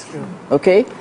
There is a British English that, well, that is understood by everybody in the world if certain vowels and consonants are consistently used. And it is those vowels and consonants that I would advise Nigerians who want to speak English on a global stage to adopt and learn. You know, when we train broadcasters, we talk about mid-Atlantic English. The idea is that if we drop you in the middle of the Atlantic Ocean and you surface, when you open your mouth and speak, people will understand what you're saying. But it is not as if it is automatic. It's something that actually has to be learnt. But then you also have Nigerians who are well educated, who speak good English, but are not necessarily speaking what we call received pronunciation, which is based on the International Phonetics Association. So just let us understand what you're saying. Because you see, you also have the British who speak an English that nobody can understand, except for the people in their own community. Like the Cockney. So exactly. So still keeping within this, there's a lot of change that is happening within the broadcasting or presentation sector, and it is the fact that people are talking about accept people for who they are. Stop forcing us to sound like Oyibo. Stop. Let's appreciate the way we speak. And then there's the other side of the story where you have people they've lived abroad for a short while and they come back and they get to sort of achieve a bit of mileage with the accents they come with. So how would that Nigerian that probably went to, let's say, Unilag and studied mass communication, how would person be able to distinct themselves out of those that just came back from the US or the UK and are coming with those flowery accents in the workspace? I think the question you have to ask yourself is, those people who are coming from the UK or Europe or America with, as you put it, a flowery accent, is that flowery accent correct? Because the fact that you spent a couple of years or 3-4 years in America and picked up some street language, some accents, some twangs here and there, doesn't necessarily make it correct. So it is really up to you to decide which side of the divide you want to be on. I mean, we say that if you are on air, if you are a news anchor, for instance, people are watching you from all over the world. And the information is what is the most important thing that you're trying to get across. So you need to do something that facilitates the best way of putting that information across. The accents could get in the way. Right. Yeah, distract actually. It could distract, yes. So you just have to, I think, be mindful of the kind of program too, because you talked about, yes, I agree, things have relaxed, but we are also supposed to be educating. Right. So if we're educating people, then we shouldn't be teaching them the wrong thing. Absolutely.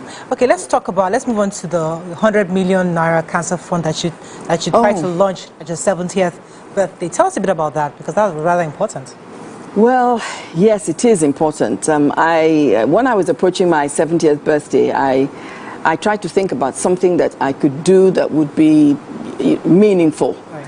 And looking back, I realized that several members of my family had had encounters with cancer in one form or another. Some made it and some did not.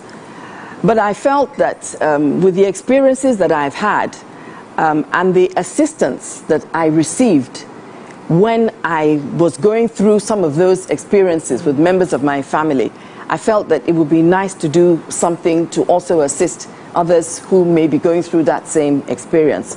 So we launched a 100 million naira fund, and the idea is to spend some money on research and at the same time make available some accessories. And if I say equipment, one piece could wipe out everything, but some accessories so that when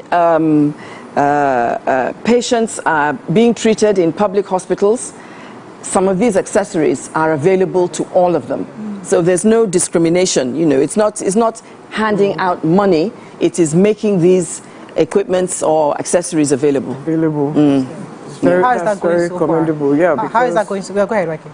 No, because I was just going to say, what kills a lot of people in this part of the world is access to the good available treatments. We don't get the treatment because we don't have the money.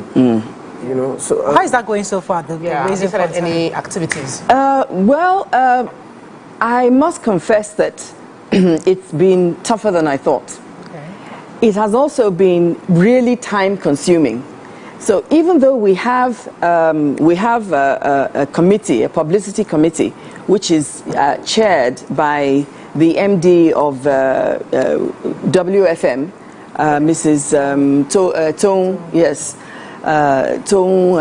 Shonaya. Everybody in that committee is a member of the media. And as you all know, you're already working, 25/7. Right, exactly. So what I decided is that I would look for a program officer who would be able to drive it and spend more time doing the things that need to be done for us to raise more funds. So we're like quarter of the way through now, but 20. Well, I mean, I'm really thankful that people have been supportive, helpful.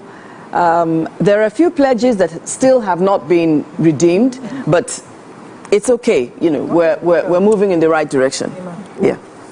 I wanted to know how you'd like people to partner now, because you mentioned that it's not as you would expect that it would work. But I know that running a foundation in any way is quite financially demanding. Yeah. So how would you use this platform to call for contribution support to the foundation? Well, I did send a flyer to your producer. I'm not sure whether she has it handy so that it could be put on the screen. And I actually brought a couple of copies of it to share with you, so that we can put it on our Instagram page. So we'll put it on our personal pages. We're not sure. We're not sure we're allowed to do that on TV, but we'll definitely be able to post it on our page just to shed more light on that. But that's fantastic. I mean, go ahead, Waike. Yeah, it was because I just opened this chapter, and I think we need to hear about it. Do you deserve an audience? So, it's a cheeky question, isn't it? Yeah. And could you just give us a bit of... I'm reading it and I'm thinking, okay, do we deserve an audience? Do we? How do you know if you deserve an audience?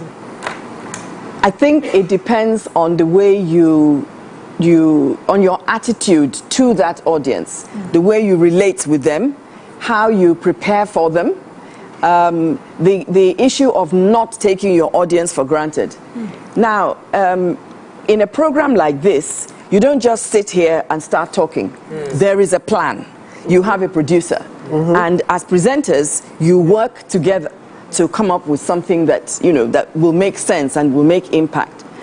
But we have, for instance, in the public sector, even in the private sector, you have a lot of people who, by virtue of their positions, have to stand up and address an audience. Sometimes their speeches are written by themselves. Sometimes somebody writes the speeches for them. But many of them think that their position gives them an entitlement that I don't think they deserve. Right. I think that they need to earn it. Right. And you earn it by making sure that even if you write your presentation yourself, what have you done to rehearse it? What have you done to go through it? To read it out loud, to make sure that it makes sense, and that the points that you want to get across, that the audience will understand it and take away something from it. I say that's so powerful, because I just remembered something. I was working in a company where the person came up with an idea to the MD and to the committee, and it was their person's idea. They did a presentation, and they had to present it to, I think, his management or something. And the managing director understood that this was maybe Nima's idea. It was her presentation. The MD stepped aside and said, you do the presentation to the board, because he understood that that person deserved the audience, because it's a good idea. I don't have a full understanding, but you do. So he gave that person the audience, and it was a phenomenal presentation. So that goes back to, do you deserve the audience you're getting? Because that you're able to now impact the audience. I love that. I really love you have to respect that audience, because hey, they could be doing so many other things. They don't have to be there listening to you. Well, okay, maybe some of them have to be, but there is a choice. When you were talking before we started the foundation topic, you mentioned, we're talking about the eloquence and the accent and command of the language. Yes. And I'm wondering, when you're in front of a stage, all of those thoughts in your head can take you far. You forget exactly why you're there. For some people who live with stage fright and are working with it like I'm doing, sometimes this happens. What is most important when you're on a stage? Is it your accent, your delivery, or your command of the language? Which should you just isolate and deal with while you're doing your delivery?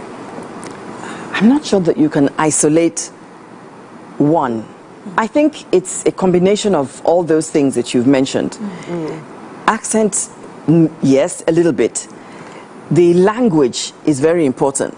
The words that you choose that would make an impact on your audience, because you see, there's a way of writing for the ear as opposed to writing for the eye. When you sit down and read a book, if you read a few sentences and you don't understand it, you can read it again. But when you're speaking, you can only listen to it once. So there are things that you have to consider when you're making that presentation. But if you've done your homework, even if you have butterflies, and everybody does from time to time, the fact that you have practiced, you've rehearsed, is what will give you the confidence that even if you falter at some point or other, there's a backlog of how would I put it now? In your brain. Exactly, exactly. And it stays there. Yep. It stays there. You know, you can hear the sounds, you can hear the words. I'm sorry to go back and forth, because I know that one of the reasons why we wanted to bring you here is just because I understand the amazing work you're doing with this foundation, how you work with this fund raising for the cancer. And I think that the question I want to ask is, and maybe also as an advice to many people in the media, because you're a woman of integrity, a woman of dignity, a woman who doesn't go around doing stuff, and throughout your career we saw you. So now you are retired and you're trying to do something good, and it's somewhat difficult to raise money, because if you look back and say, okay, maybe when I was younger, I could have been hanging out with the governors and hanging out with these people and trying all this, let them know me so well that when I do need my foundation, I can access some of these monies from these people. But you were diligent in your work. You did your work as a professional. You didn't dilute that in any way. Now you want to do something good, and you're finding it difficult to raise just 100 million naira. Something that a kid tomorrow, some girl looking very, social media, they're raising in 2 seconds. And you, a professional, you're taking for it. So do you feel a sense of frustration? Do you feel that you could have done a bit better? Because we're still growing. Do you think, hey, Mariah, you better go and start one side gig somewhere so that you start making some money, because you might get to a point where you get stuck. So I'm not sure if you've got a question there, but is there a sense of frustration that you feel that I've done so much and I want to do something good, and it's taking me forever to get people to come together to support?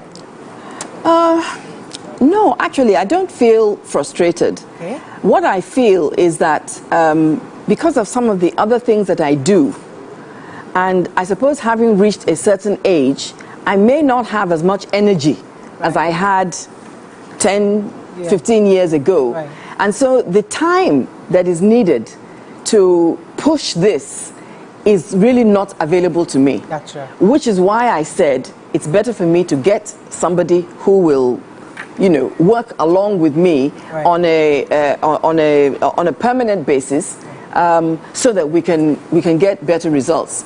Because some people said to me, "But why didn't you say 500 million? Why didn't you say?" I said, "No, let's get to the 100 first. We have to wrap and up. Then we move." Let me rephrase my question a bit. Do you think media people should find ways, have side gigs, be more successful? Because many of them, some of your colleagues, are not doing so well today. And many young people are saying, "I want to be a professional like Bimbo Loyode, but I want to be richer. I want to be richer." Yeah. So what advice would you give somebody in that who's a media practitioner and worried for her future in that industry? I would say that you really need to have several streams of income. I think no matter where you're placed, whether you're in the media or you're in medicine I don't think in this economy anybody is really going to live a reasonable life without having at least 2 to 3, even some people say 4 streams of income. They could be related to your core profession, or they could be other things that give you satisfaction and, and bring you profit. Right. Yes, but I wouldn't advise anybody at all in any profession to stick to just one stream of income. I think it's a mistake. Yeah, that's what I wanted to do as well. Andrew's suggesting that you should not retire, you should continue. Yeah, I think I agree with Andrew. And you should have a podcast. Yeah, you should have a podcast. Yes. Are you thinking along those lines? I'm thinking of a program actually, and I think it will. I hope it will come on stream next year. Yeah. Someone is also talking about consulting and training. Yes, I do that. It's part of what I do. That's why I haven't got enough time. I feel we've spoken about a few of our politicians and a few things they said out of place. And it just occurred to me listening to you that many of them would benefit from a professional rather than most of those that are circling them, which might be sycophants, that those are areas where your strength can be well deployed, where you're able to prepare a lot of our political office holders on how to speak, how to prepare to avoid the mishap that, they said. We have to round up, but thank you very much. I must say that you look gorgeous. Yes, you do. Timeless. Can I just read one message from Andrew? Yes. Yeah, Bimbo Loyode, Ronke Ayuba, Mike, and Nahuru Fumi Odubekun, these broadcasters were eloquent. Well done. So you look amazing. Since you got in here, my posture has been on point. Yeah. Yes. Just seeing you, I just had to sit up like a seat. I had to adjust myself. I did not all the mass periphery. She's calm down. We're all standing because you're here, you know. Oh, thank you very much. I've enjoyed my time with you. Today's show, we learned a few things as we have. Have a great day. We'll see you tomorrow. Bye for now.